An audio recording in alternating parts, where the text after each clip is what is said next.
বিসমিল্লাহির রহমানির রাহিম। আসসালামু আলাইকুম। হজরত ইব্রাহিম আলাইহিসসালামের বয়স তখন ৮৬ বছর হয়ে গিয়েছিল, কিন্তু তিনি তখনও সন্তান লাভের নেয়ামত থেকে বঞ্চিত ছিলেন। হজরত ইব্রাহিম আলাইহিসসালাম আল্লাহ তালার দরবারে এভাবে দোয়া করলেন, হে আমার রব, আমাকে এক নেককার ও সৎপুত্র দান করুন। আল্লাহ পাক এ দোয়া কবুল করলেন এবং তার দ্বিতীয় স্ত্রী হজরত বিবি হাজেরা আলাইহিসসালামের মাধ্যমে তাকে পুত্র হজরত ইসমাইল আলাইহিসসালাম দান করলেন। হজরত ইব্রাহিম আলাইহিসসালামের প্রথম স্ত্রী হজরত বিবি সারা আলাইহিসসালামের কাছে এটা ভালো লাগল না যে আল্লাহ তালা তার দ্বিতীয় স্ত্রী হজরত বিবি হাজেরা আলাইহিসসালামের মাধ্যমে তাকে পুত্র হজরত ইসমাইল আলাইহিসসালাম দান করেছেন। হজরত বিবি সারা আলাইহিসসালাম হজরত ইব্রাহিম আলাইহিসসালামকে বললেন যে হজরত বিবি হাজেরা আলাইহিসসালাম এবং তার পুত্র হজরত ইসমাইল আলাইহিসসালামকে তার চোখের সামনে থেকে দূরে নিয়ে যান। হজরত ইব্রাহিম আলাইহিসসালামের কাছে এই কথাটি অত্যন্ত অপ্রীতিকর মনে হল। এরপর হজরত ইব্রাহিম আলাইহিসসালামকে আল্লাহ তালার পক্ষ থেকে নির্দেশ এলো যে হজরত বিবি হাজেরা আলাইহিসসালাম এবং হজরত ইসমাইল আলাইহিসসালামকে আরবের মরুভূমিতে নিয়ে গিয়ে ছেড়ে দিতে হবে। হজরত ইব্রাহিম আলাইহিসসালাম তার স্ত্রী বিবি হাজেরা আলাইহিসসালাম এবং হজরত ইসমাইল আলাইহিসসালামকে সেই স্থানে নিয়ে এলেন যেখানে আজ কাবা শরীফ অবস্থিত। ইতিহাসে লেখা আছে যে সেই সময় এই জায়গাটি সম্পূর্ণ জনমানব শূন্য ছিল। দূরদূরান্ত পর্যন্ত কোনো জনবসতি ছিল না। এই জায়গায় মরুভূমি ছিল এবং চারদিকে পাহাড় বিদ্যমান ছিল। হজরত ইব্রাহিম আলাইহিসসালাম তার স্ত্রীকে কিছু খেজুর এবং এক মস্ক পানি দিলেন এবং সেখানে একা ফেলে চলে গেলেন। বিবি হাজেরা জিজ্ঞেস করলেন, হে ইব্রাহিম, আপনি আমাদেরকে এখানে নির্জন স্থানে নিয়ে এসেছেন এবং কেন ছেড়ে চলে যাচ্ছেন? হজরত ইব্রাহিম আলাইহিসসালাম চুপ রইলেন। বারবার জিজ্ঞাসা করার পর বিবি হাজেরা বললেন, এটা কি আমার আল্লাহর নির্দেশ? তখন হজরত ইব্রাহিম আলাইহিসসালাম হ্যাঁ সূচক মাথা নাড়লেন। এই কথা শুনে বিবি হাজেরা বললেন, তাহলে ঠিক আছে, আমাদের জন্য আল্লাহই যথেষ্ট, তিনি আমাদেরকে নষ্ট হতে দেবেন না। হজরত ইব্রাহিম আলাইহিসসালাম সেখান থেকে মা ও ছেলেকে একা রেখে চলে গেলেন এবং পিছনে ফিরে তাকালেন না। যখন তিনি পাহাড় থেকে নিচে নেমে তার স্ত্রীর দৃষ্টি থেকে আড়াল হলেন, তখন আল্লাহর কাছে এই দোয়া করলেন, হে আমার রব, আমি আমার স্ত্রী ও সন্তানকে তোমার হাতে সঁপে দিয়েছি।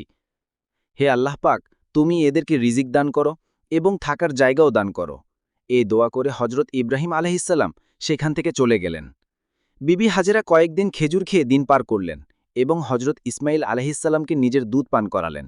এরপর খেজুর ও পানি শেষ হয়ে গেল এবং বিবি হাজেরা ক্ষুধার্ত থাকতে লাগলেন। ক্ষুধার্ত থাকার কারণে বিবি হাজেরা দুধও শেষ হয়ে গেল।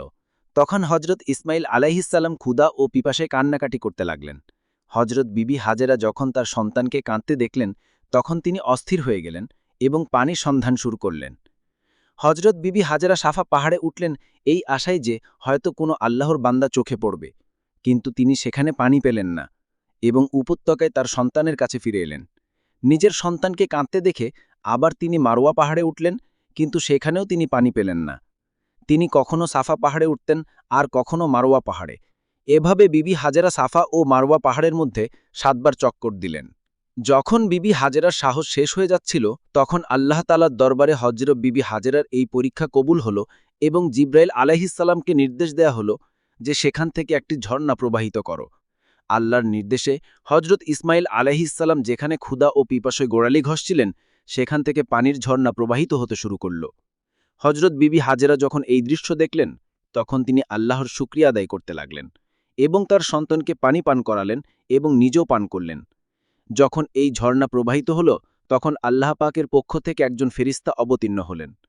তিনি বিবি হাজেরাকে বললেন, হে বিবি হাজেরা, আল্লাহ তাআলা আপনাকে এবং আপনার সন্তানকে নষ্ট হতে দেবেন না, কারণ আল্লাহর ঘর যা বাইতুল্লাহ হিসেবে পরিচিত হবে, এই সন্তান এবং এর পিতাকেই তৈরি করতে হবে। এই যে ঝর্ণা প্রবাহিত হল, এই ঝর্ণাকে আমরা আবে জমজম নামে জানি। এটি ছিল আল্লাহ পাকের একটি মৌজেজা, অর্থাৎ অলৌকিক ঘটনা। এটি সেই ঝর্ণা যার পানি আজও সেই একইভাবে প্রবাহিত হচ্ছে এবং এই পানিতে আল্লাহ তাআলা অসুস্থদের জন্য শিফা রেখেছেন। আল্লাহ তাআলা বিবি হাজেরার সাফা ও মারওয়ার মধ্যে বারবার চক্কর লাগানোর পরীক্ষাকে কবুল করলেন এবং সমস্ত মুসলমানদের জন্য আবশ্যক করে দিলেন যে যে কেউ বাইতুল্লাহ আসবে সে সাফা ও মারওয়ার মধ্যে চক্কর দেবে। এরপর সেখান দিয়ে একটি কাফেলা যাচ্ছিল যারা পানি পান করতে চাইল। হজরত বিবি হাজেরার অনুমতি নিয়ে তারা পানি পান করল এবং সেখানে আবাদ হয়ে গেল। ধীরে ধীরে এই জনমানব শূন্য জায়গাটি জনবসতিতে পরিণত হল এবং হজরত ইসমাইল আলাইহিসসালামের শৈশব এখানেই কাটল। শুধু তাই নয়, আল্লাহ তাআলা এই পানির সাথে সাথে সেখানে খেজুর গাছও তৈরি করে দিলেন, যা বিবি হাজেরা নিজেও খেতেন এবং হজরত ইসমাইল আলাইহিসসালামকেও খাওয়াতেন। এভাবে যে কোনো কাফেলা সেখান দিয়ে যেত, তারা পানি ও খেজুর দেখে সেখানেই আবাদ হয়ে যেত, কারণ এখানে পানি ও খাবার উভয় জিনিসই বিদ্যমান ছিল এবং এভাবেই সেখানে এক বিরাট জনবসতি গড়ে উঠল। এই ধরনের ইসলামিক ও তথ্যমূলক ভিডিও দেখতে আমাদের চ্যানেল লাইক এবং সাবস্ক্রাইব করুন। ধন্যবাদ।